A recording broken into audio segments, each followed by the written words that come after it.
حضور اکرم صلی اللہ علیہ وسلم نے ایک صحابی کو بھیجا بنو مستلق سے زکوٰۃ وصول کرنے کے لیے. ایک قبیلہ تھا بنو مستلق، بڑا قبیلہ تھا. ایک صحابی کو فرمایا جاؤ فلاں قبیلے کے پاس جاؤ اور ان سے زکوٰۃ کا مال وصول کر کے لے آؤ.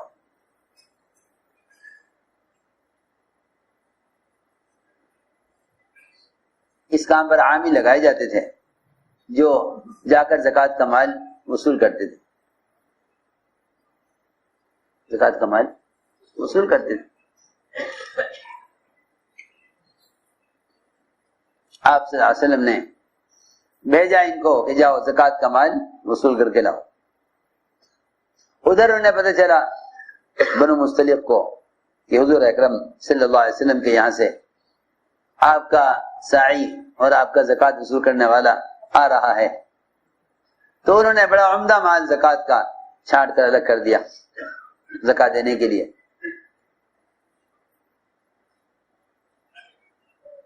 اور پورے قبیلے نے طے کیا کہ ہم حضور اکرم صلی اللہ علیہ وسلم کے صحابی کے استقبال کے لیے اپنی بستی سے باہر نکل کر ان کا استقبال کریں گے، ان کا اکرام کریں گے اور انہیں احترام سے لے کر آئیں گے بستی میں.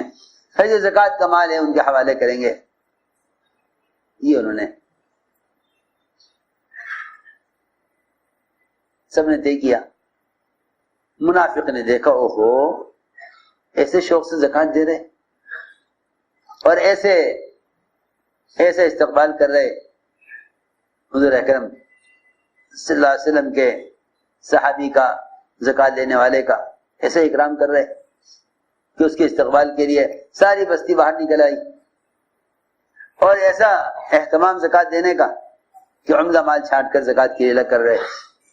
منافق سے یہ دیکھا نہیں گیا کہ ان میں ایسی اجتماعیت اور ان میں ایسی اطاعت اور ان میں ایسے زکوٰۃ کے فریضے کی ادائیگی کا اہتمام. اس نے سوچا کیسے ان کے درمیان دوری اور نفرت پیدا کی جائے اور کیسے ان کے درمیان اختلاف اور جھگڑا پیدا کیا جائے. تو اس نے راستے میں منافق نے ان صحابی سے پوچھا کہاں جا رہے ہو؟ سن رہے؟ پوچھا ان سے کہاں جا رہے ہو؟ انہوں نے عرض فرمایا کہ میں حضور اکرم صلی اللہ علیہ وسلم کی طرف سے زکوٰۃ وصول کرنے کے لیے جا رہا ہوں. بنو مستلق کی زکوٰۃ. منافق نے کہا ارے تمہیں حالات کی خبر نہیں ہے، تمہیں حالات کی خبر نہیں ہے. جہاں تم جا رہے ہو جن سے زکوٰۃ وصول کرنے کے لیے وہ پورا قبیلہ تمہیں قتل کرنے کے لیے بستی سے باہر کھڑا ہوا ہے. وہ کھڑے ہیں استقبال کے لیے، وہ کھڑے ہیں اللہ کے نبی کے قاصد کے استقبال کے لیے. منافق نے کہا وہ تمہیں قتل کرنے کے لیے کھڑے ہیں، تمہیں قتل کرنے کے لیے کھڑے ہیں. روایت میں ہے یہ صحابی یہیں سے واپس ہو گئے. کیا کرتے؟ اکیلے آدمی، وہ پورا قبیلہ. آگے بڑھے تو خطرہ کہ خبر یہ ملی ہے کہ سارا قبیلہ تمہیں قتل کرنے کے لیے تیار ہے. یہ واپس آئے، آ کے عرض کیا کہ رسول اللہ آپ نے مجھے بھیجا تھا زکوٰۃ وصول کرنے کے لیے بنو مستلق سے، وہ تو میرے قتل کے لیے سب باہر نکل آئے اور سارا قبیلہ زکوٰۃ دینے سے انکار کر رہا ہے. آپ نے مشورہ کیا، بتاؤ بھائی کیا کرنا چاہیے؟ خبر آئی کیا کرنا چاہیے؟ اس پر اتفاق ہوا کہ رات کا انتظار کرو، رات تک انتظار کرو، رات کو اچانک اس قبیلے کے اوپر حملہ کر کے سب کو قتل کرنا ہے. سوچو کتنا بڑا قدم اٹھتا. رات کا انتظار کرو، رات کو اس قبیلے کو، پورے قبیلے کو قتل کر دیں. صحابہ سے آپ نے مشورہ کیا، مشورے میں یہ بات طے ہوئی کہ ان پر حملہ کیا جائے رات کو اور سب کو قتل کر دیا جائے، کیونکہ انہوں نے دو جرم کیے ہیں. ایک تو زکوٰۃ دینے سے انکار جو کفر ہے،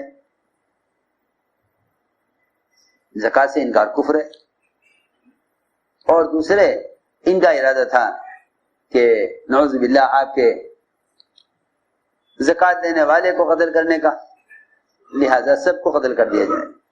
ادھر یہ مشورہ ہوا، ادھر قرآن نازل ہو گیا، ادھر قرآن نازل ہوا۔ اللہ نے فرمایا اگر منافق تمہارے پاس فاسق خبر لے کر آئے تو تمہیں چاہیے کہ اس کی تحقیق کر لینا، اس لیے کہ ایسا نہ ہو کہ تم کوئی قدم اٹھا لو اور پھر سوائے حسرت اور ندامت کے کچھ نہ ہو۔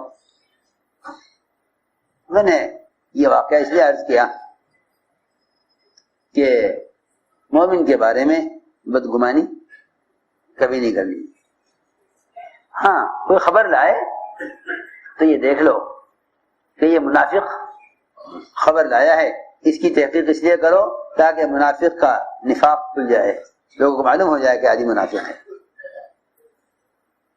اس لیے تحقیق کی ضرورت ہے تاکہ فاسق کا فسق اور منافق کا نفاق ثابت ہو جائے۔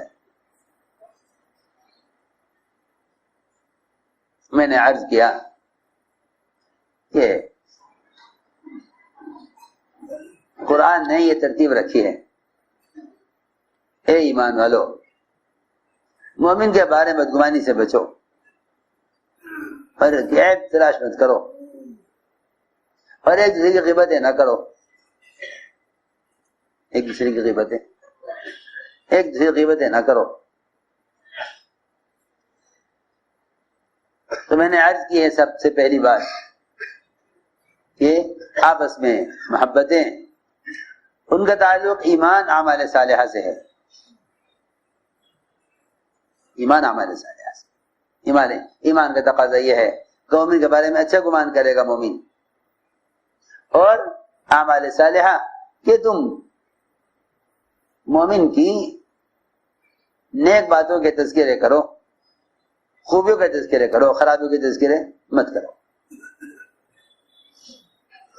خوبیوں کے تذکرے کرو، خرابیوں کے تذکرے مت کرو۔ اس لیے کہ جس چیز کے تذکرے کیے جائیں گے وہ چیز زندہ ہوگی، جس چیز کے تذکرے ہوں گے وہ چیز زندہ ہو جائے گی جس کے تذکرے ہوں گے، جس چیز کے تذکرے کرو گے وہ چیز زندہ ہوگی، جس کا تذکرہ چھوڑ دو گے وہ چیز ختم ہو جائے گی۔ لوگ غلط کے تذکرے کرتے ہیں، اس سے غلط پھیلتا ہے، اور فرمایا کہ نہیں، مومن کی اچھی باتوں کے تذکرے کرو، مومن کی اچھی باتوں کے تذکرے کرو، غلط چیز کا تذکرہ مت کرو۔ ایک لڑکی سے زنا ہو گیا،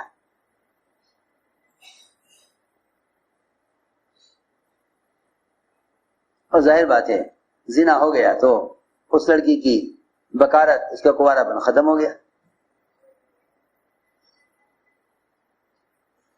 ایک عرصے کے بعد اس لڑکی کی شادی کا پیام آیا کہیں سے،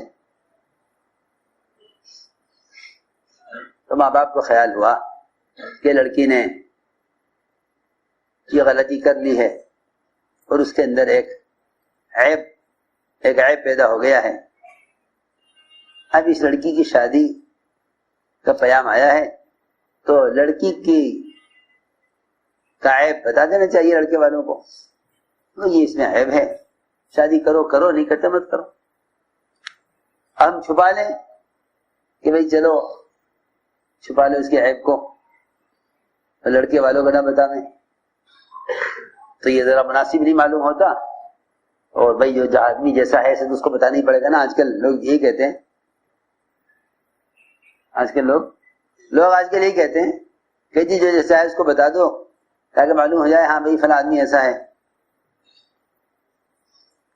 انہیں خیال ہوا ماں باپ کو لڑکی کے کہ بھئی لڑکے والوں کو بتا دینا چاہیے ہماری لڑکی میں عیب ہے، شادی کرو یا نہ کرو۔ اس کے والدین کو بتلانے سے پہلے خیال آیا کہ چلو حضرت سے مشورہ کر لیتے ہیں۔ آئے حضرت عمر کے پاس، آ کر کہا مومنین ہماری لڑکی سے زنا ہو گیا تھا جس سے اس کا کنوارا پن ختم ہو گیا، اس میں ایک عیب ہو گیا، آج اس لڑکی کا